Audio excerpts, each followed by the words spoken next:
नमस्कार दोस्तों। आज हम इस वीडियो में एसएससी जेईई इलेक्ट्रिकल 2019 का जो हम 26 सितंबर को मॉर्निंग शिफ्ट में जो एग्ज़ाम हुआ था उसका कुछ क्वेश्चन के बारे में डिस्कशन करेंगे और उस शिफ्ट का जो कुछ क्वेश्चन को इस वीडियो की पार्ट 1 में डिस्कशन किया गया था। आज हम इस वीडियो में उस शिफ्ट का और कुछ क्वेश्चन के बारे में डिस्कशन करेंगे। और अगर आपको वीडियो अच्छा लगता है तो सब्सक्राइब जरूर कीजिएगा। तो देखो आज का वीडियो हम शुरू करते हैं। आज का फर्स्ट क्वेश्चन देखो क्या है। फर्स्ट क्वेश्चन है power factor of an AC circuit is equal to. देखो एसी सर्किट का जो पावर फैक्टर होता है, power factor is equal to resistance by capacitive reactance होता है, या रेजिस्टेंस बाय इंडक्टिव रिएक्टेंस होता है, या रेजिस्टेंस बाय इम्पीडेंस होता है, या इम्पीडेंस बाय रेजिस्टेंस होता है।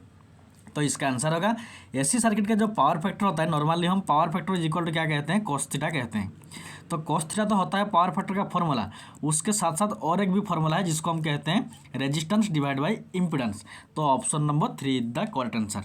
तो ये जो इम्पीडेंस होता है जेड इक्वल टू क्या होता है, रेजिस्टेंस का square plus inductive reactance minus capacitive reactance का स्क्वायर का होल रूट ओवर, ये होता है जेड इम्पीडेंस का फॉर्मूला। तो इस क्वेश्चन का आंसर क्या है, option number 3 is the correct answer. Then देखो नेक्स्ट क्वेश्चन क्या है। नेक्स्ट क्वेश्चन है dash is a tube that bring water to turbine. देखो जो हमारा हाइड्रो पावर प्लांट होता है, मान लो कि रिवर है, ये रिवर है, रिवर में वाटर है, यहाँ पर डैम होता है, रिवर में डैम होता है। डैम से पानी, जो हाइड्रो पावर प्लांट होता है वहाँ पर डैम से एक ट्यूब पानी लाता है, कहाँ पर, हमारा टर्बाइन के पास पानी लाता है जहाँ पर इलेक्ट्रिसिटी प्रोड्यूस होता है। तो ये जो ट्यूब होता है, इस ट्यूब को हम क्या कहते हैं, स्पिलवे कहते हैं, या पेनस्टॉक कहते हैं, या ट्रस्ट रैक कहते हैं, या फोरवे कहते हैं। तो इसका आंसर होगा ये जो ट्यूब होता है जो डैम से लेकर टर्बाइन तक वाटर लाता है उसको हम क्या कहते हैं, पेनस्टॉक कहते हैं। Option number 2 is the correct answer. Then देखो नेक्स्ट क्वेश्चन। नेक्स्ट क्वेश्चन है which of the following lamp employ a bimetallic strip. देखो इधर एक है सोडियम वेपर लैम्प, दूसरा है फ्लोरोसेंट लैम्प, तीसरा है इनकैंडेसेंट लैम्प, चौथा है मर्क्यूरी वेपर लैम्प। इनमें से कौन सा लैम्प में बाईमेटालिक स्ट्रिप का यूज किया जाता है। तो ऑप्शन नंबर 2 जो फ्लोरोसेंट लैम्प होता है जिसको हम कहते हैं ट्यूबलाइट भी कहते हैं, ट्यूबलाइट भी कहते हैं, वहाँ पर बाईमेटालिक स्ट्रिप का यूज किया जाता है। जब इस ट्यूबलाइट को स्टार्ट किया जाता है तब इस बाईमेटालिक में क्या होता है, एक 2 मेटल का बना हुआ एक स्ट्रिप रहता है, जब उसको हम कनेक्शन करते हैं तो वो हीट होकर क्या करता है ना, ऐसे ही बैंड होता है। इसको हम क्या कहते हैं, बाईमेटालिक स्ट्रिप कहते हैं। और ये हमारा फ्लोरोसेंट लैम्प या ट्यूबलाइट में यूज किया जाता है। Option number 2 is the correct answer. Then देखो नेक्स्ट क्वेश्चन क्या है। नेक्स्ट क्वेश्चन है the motor that rotor and rotating magnetic field of the starter rotate of the same speed. देखो कौन सा मोटर है जिसका, मान लो ये उसका रोटर है और ये उसका स्टार्टर है, तो कौन सा मोटर है जिसका रोटर का स्पीड और स्टार्टर का जो मैग्नेटिक फील्ड घूमता है, स्टार्टर का जो रोटेटिंग मैग्नेटिक फील्ड होता है दोनों का, मान लो ये जो स्टार्टर है इसका रोटेटिंग मैग्नेटिक फील्ड का स्पीड मान लो NS है, और ये जो रोटर है इसका स्पीड मान लो NR है। तो ये जो रोटर है ये NR स्पीड में घूम रहा है, और ये जो स्टार्टर है इसका मैग्नेटिक फील्ड NS स्पीड में घूम रहा है। तो कौन सा मोटर है जिसका NS और NR दोनों बराबर इक्वल है। तो इसका आंसर होगा जो हमारा सिंक्रोनस मोटर होता है, वेरी वेरी इंपॉर्टेंट, जो हमारा सिंक्रोनस मोटर होता है उसका रोटर का स्पीड और जो स्टार्टर होता है उसका रोटेटिंग मैग्नेटिक फील्ड का स्पीड दोनों इक्वल होते हैं, सेम होते हैं। इसलिए option number 3 synchronous motor is the correct answer. Then देखो नेक्स्ट क्वेश्चन क्या है। नेक्स्ट क्वेश्चन है a synchronous motor runs at 600 RPM which of the following is true. देखो एक सिंक्रोनस मोटर है जिसका स्पीड कितना है, देखो सिंक्रोनस स्पीड कितना है 600 RPM। तो उसका पोल कितना होगा और फ्रीक्वेंसी कितना होगा। देखो हम सब जानते हैं जो सिंक्रोनस स्पीड होता है उसका फॉर्मूला क्या है, 120 into frequency divide by number of pole. अगर हम इसको कैलकुलेशन करेंगे, अगर 600 निकलेगा तो हमें मालूम होगा। तो देखो इसका हम ऑप्शन नंबर 2 लेंगे। P कितना है 12, 120 इंटू फ्रीक्वेंसी कितना है, फ्रीक्वेंसी है 60 हर्ट्ज डिवाइड बाई पोल कितना है 12। तो देखो 12 को कैंसिल करने से इधर 10 होगा, 10 इंटू 60 600। तो option number 2 is the correct answer. ये भी फॉर्मूला याद रखो, NS is equal to 120 into frequency divide by number of pole, ये भी फॉर्मूला याद रखो। देन देखो नेक्स्ट क्वेश्चन क्या है। नेक्स्ट क्वेश्चन है dash is used to manufacture stay wire, earth wire and structural component. देखो इधर एक है हार्डवेयर कॉपर, दूसरा है निक्रोम, तीसरा है कैडमियम कॉपर, चौथा है गाल्वानाइज स्टील। इनमें से कौन सा मटेरियल को हम स्टे वायर, आर्थ वायर और स्ट्रक्चरल कंपोनेंट को मैन्युफैक्चर करने के लिए हम यूज करते हैं, इस्तेमाल करते हैं? तो इसका आंसर होगा जो गाल्वानाइज स्टील होता है। Option number 4 very very important. जो गाल्वानाइज स्टील होता है, इस गाल्वानाइज स्टील से स्टे वायर भी मैन्युफैक्चर होता है, आर्थ वायर भी मैन्युफैक्चर होता है और स्ट्रक्चरल कंपोनेंट भी मैन्युफैक्चर होता है। तो option number 4 is the correct answer. Then देखो नेक्स्ट क्वेश्चन क्या है।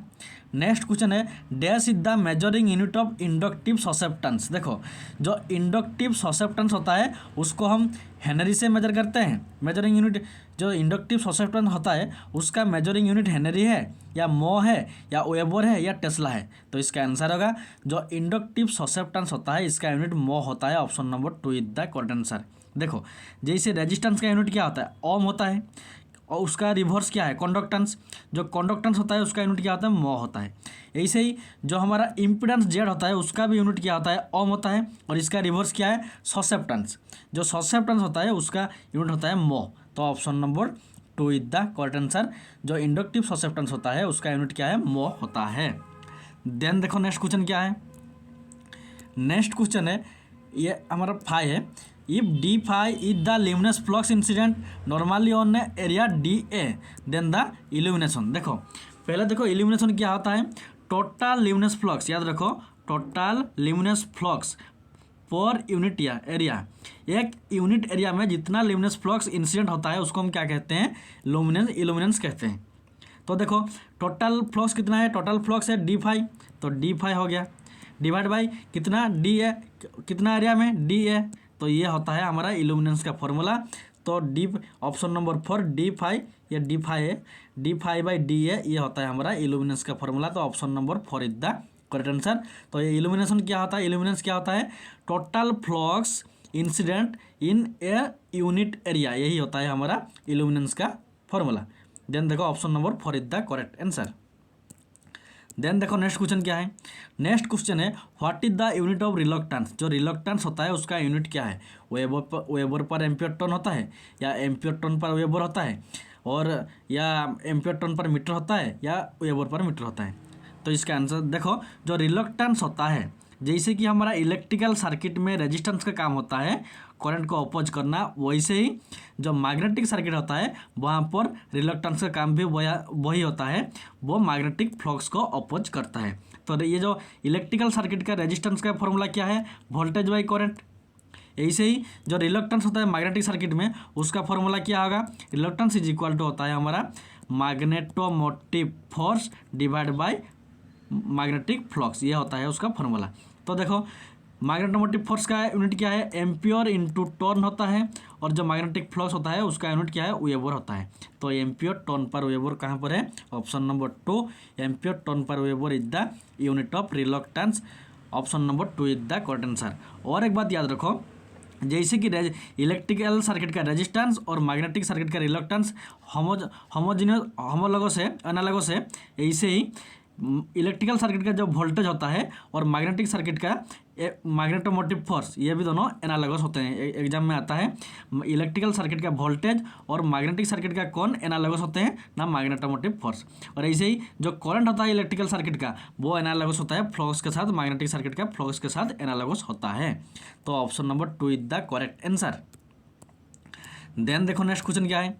नेक्स्ट क्वेश्चन है which of the following lamp has the shortest life span in working hour. देखो इधर एक है फ्लोरोसेंट लैंप, दूसरा है सोडियम वेपर लैंप, चौथा है मर्क्यूरी वेपर लैंप, तीसरा है मर्क्यूरी वेपर लैंप, चौथा है इनकैंडेसेंट लैंप। इनमें से कौन सा लैंप का लाइफ स्पैन सबसे कम है, सबसे कम टाइम के लिए लास्टिंग करता है?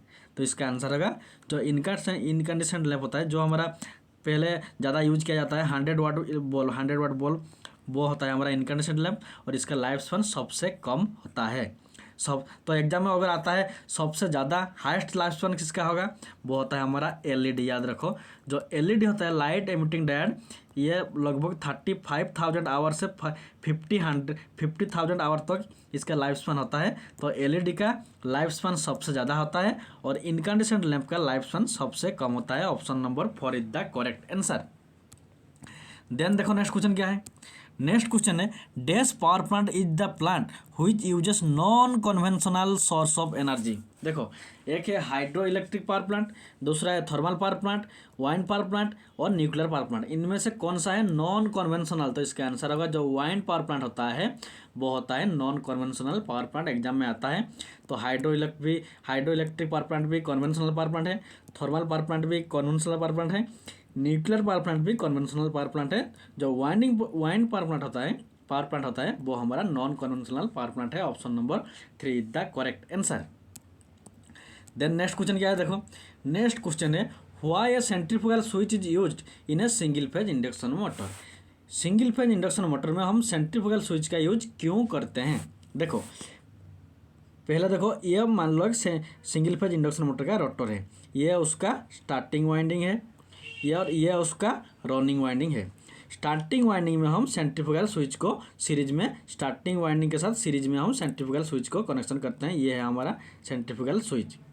तो इसका काम क्या होता है, जब ये मोटर रेटेड स्पीड से 70 से 80% स्पीड अचीव कर लेता है, उसके बाद क्या होता है ये सेंट्रीफ्यूगल स्विच ऑटोमेटिकली डिस्कनेक्ट होता है, जिससे क्या होता है ये जो स्टार्टिंग वाइंडिंग होता है ये भी डिस्कनेक्ट होता है। तो देखो to cut off the starting winding at an appropriate instant, तो यही होगा option number 3 the correct answer.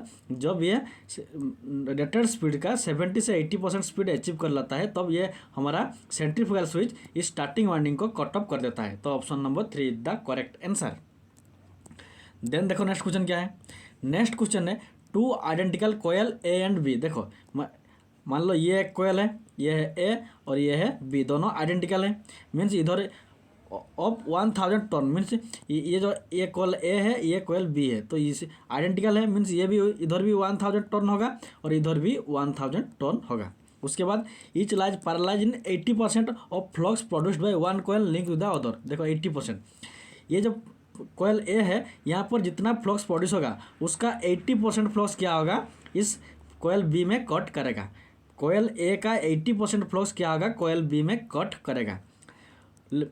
If a current 5 ampere flowing in इस ये जो कोयल ए है यहाँ पर मान लो 5 एम्पियर करंट फ्लो हो रहा है, तो अब क्या होता है कितना फ्लक्स क्रिएट हो रहा है 0.05 माइक्रो मिलीवेबर। 5 एम्पियर करंट कोयल ए में फ्लो होने के बाद इस कोयल ए में 0.05 मिली वेबर फ्लक्स प्रोड्यूस हो रहा है, तो कितना फ्लक्स सेकेंडरी में लिंकेज हो रहा है। तो ये इसका कोई ज़रूरत नहीं, सिर्फ हमें चाहिए 80% की ज़रूरत होता है, और ये जो कितना फ्लक्स ये कोयल ए में प्रोड्यूस हो रहा है वही होगा फाइनल आंसर। देखो 80% मीन्स कितना है 0.8 इंटू ये प्राइमरी का फ्लक्स कितना है 0.05 मिली वेबर। इसको अगर हम कैलकुलेशन करेंगे तो हमें मिलेगा 0.04 milli weber, 0.04 milli weber. Option number 2 is the correct answer. और बाकी जो चीज़ है ये अननेसेसरी है। देन देखो नेक्स्ट क्वेश्चन। तो आज के लिए इतना ही, थैंक्स फॉर वॉचिंग। और अगर आपको वीडियो अच्छा लगता है तो सब्सक्राइब जरूर कीजिएगा। Thanks for watching.